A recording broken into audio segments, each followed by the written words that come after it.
Hey party people, Andrew here at SHOT 2025, hanging out with Nick at the Desert Tech booth. You've got some new stuff this year involving the quad thingies, but that's not a quad thingy, is it? No, that's not. That's an adapter for our Quattro-15 rifle or lower receiver that will allow it to accept standard low capacity magazines. But no, what we're here to talk about— Low capacity magazines. Yeah, low capacity mags. What we're here to talk about is our quad stack magazine. This is a quad stack mag that holds 53 rounds, so 80% more capacity than your standard low capacity 30 round magazines, and reduces the number of reloads that you would need by about 50%. So this is unlike a traditional quad stack magazine because it has the rounds going across all the way up to the top, and then we designed this lower receiver to accept this fat daddy. So that is the Quattro-15, and new this year is our pistol and our rifle offering. So previously, the Quattro-15 was just a stripped lower receiver that came with the QMag 53. Now we're offering a complete rifle and a complete pistol. And we also have our own line of completed upper assemblies. We'll do an 11.5 inch, a 14.5 inch, and then also a 16-inch upper assembly for the Quattro-15 family of products. We really tried to go kind of high end. The Quattro-15 lower receiver as well as the rifle and pistol are 100% ambidextrous. We've got the Radian LT charging handle and Radian safety selector. A 45-degree throw? Yep, 45-degree throw on that bad boy. We've got a Carpenter 158 bolt carrier group. And so yeah, we just kind of went really high end on these things to make sure that we kept with the kind of premium product and brand representation that Desert Tech is known for. So yeah, that's kind of an overview of the Quattro and the QMag 53. That's pretty slick looking carrier. Are these cuts here in the rails, is that for crud to accumulate and not foul up the rails? Absolutely, yeah, 100%.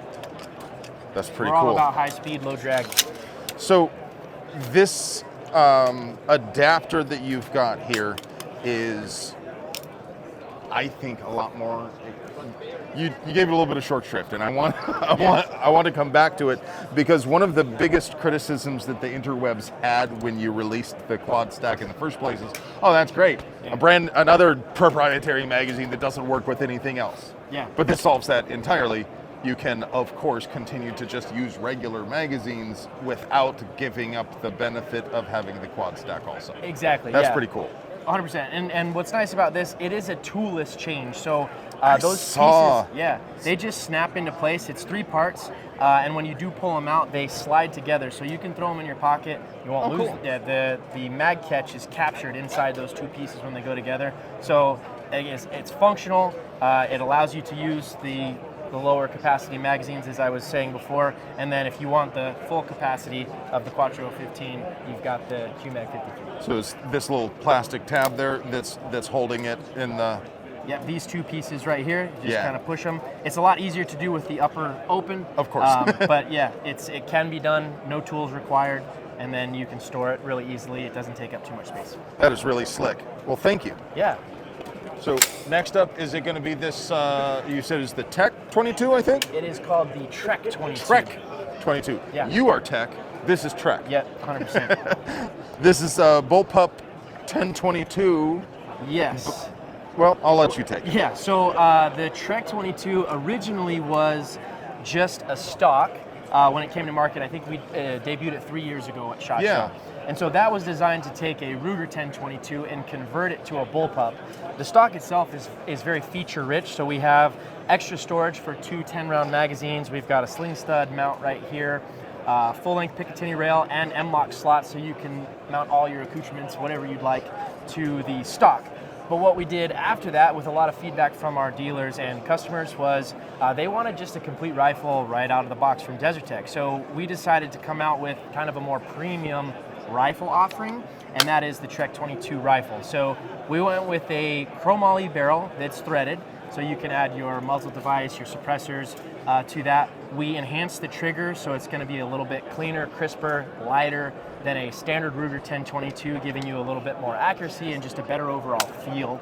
And then the receiver itself is a 60-61 billet receiver. So again, just taking a standard Ruger and adding a little bit more premium to the product itself. And this is now available as a complete rifle. We started shipping those in October last year, and they've been a pretty hot seller for us. Oh, that's kind of. I thought you'd have to pull back on that tab to get the magazine out, but it just. Yeah, just enough tension to keep it in there, but not so much that you can't just rip it out. That's sweet. I like this a lot. Are these available now? They are available now. Yeah, we've been shipping them, like I said, since October. So we've been taking orders there, and they come in the tan that you see here. We've got green, gray, and black. And of course, you will continue to offer it as a stock because everybody already has a 1022, exactly. Right? So if that's what you fancy, then yeah, you can just get the stock. But if you like the complete, just package ready to go right out of the box, you can do that. It also can. It's got quite a bit of room inside there. So if you have a suppressor that you want to mount, or a shorter barrel, you want to put a suppressor inside the Trek, you can run it that way. It'll also accept bull barrels up to, I think it's 0.92. I could be mistaken on that. Don't quote me on there, but you can run bull barrels on this thing, and then it will accept, if you are doing the Rugers, aftermarket triggers like the BX trigger, and some of those you can run as well. Will this fit like a charger? The Ruger charger? No. So it is designed specifically around the standard Ruger 1022. Gotcha. Yep. Because the reflexed can look inside of the stock and all that would be pretty sick. So. I don't know, maybe in the future sometime? Possibly. Obviously, it introduces NFA problems because there's no way to make this a brace. It is a stock that would make it an SBR. You're going to have to register it. That cuts out a lot of your customer base to begin with. So I understand. Sure. I understand, but it also would be really sick with a short barrel and a can inside of the handguard and all that. 100%. Yeah. This is cool. It's this is a really sweet cool. little gun. It's super lightweight, super compact. A great truck gun, excuse me. Yeah. And then also too, like it's a Trek truck. Yeah. A truck Trek. It's really easy to say. Yeah.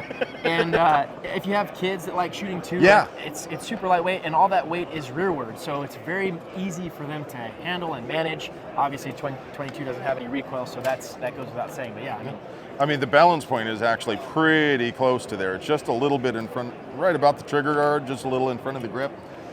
Kind of an alternative in a way to a takedown backpack rifle. Yeah, 100%. In that you don't have to take it down because it's already really, really compact. Yep, exactly. So that's gorgeous.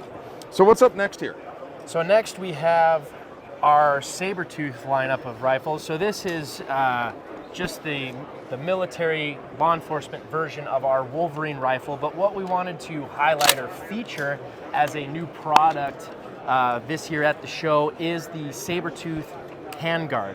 So we designed this handguard. It's going to come standard with our Sabertooth rifles, but one of probably the biggest complaint on the Wolverine platform with the polymer handguard is if you're mounting lasers, lights, or iron sights on the rail itself, there's a little bit of play, so it doesn't maintain that zero. Okay. With the Sabertooth handguard, we have 3 different mounting points, the screw that goes through where the detent does on the Wolverine, as well as these 2 screws on the handguard itself that create so much clamping force on the receiver, between the receiver and the handguard, that it's very rigid and it will maintain that zero. So that's this screw and then these 2? Correct. So that's going to create enough force that you can mount those lasers, those sights and all that stuff, and not have to worry about them not holding zero anymore. So they're going to be available in the shorty configuration. This is for an 11.5-inch micron, and then our 16-inch, our standard rifle length configuration as well. So these are available to order, but these won't be available to ship until March of this year. There's a really sexy looking space gun right here. Yeah, these are awesome. You guys came to the market's attention anyway with your Bullpup 308, and you have continued to deliver really interesting, different stuff. I love both the aesthetics and all of the thought that you put into making bullpups. If you'll allow me, making bullpups suck less. Because I mean, there are obviously big picture, really big advantages to a bullpup. You get to have more barrel length, less overall length. Yeah. But that comes with significant design challenges, engineering challenges. Absolutely. You guys put that magazine release up where it belongs. Yeah. You have a pretty decent trigger for a bullpup. Yeah. Honestly, a pretty decent trigger. Yeah, thank you. Yeah, I mean, that is definitely the number one thing when somebody comes up, talks about bullpups, it's, yeah, well, those triggers suck.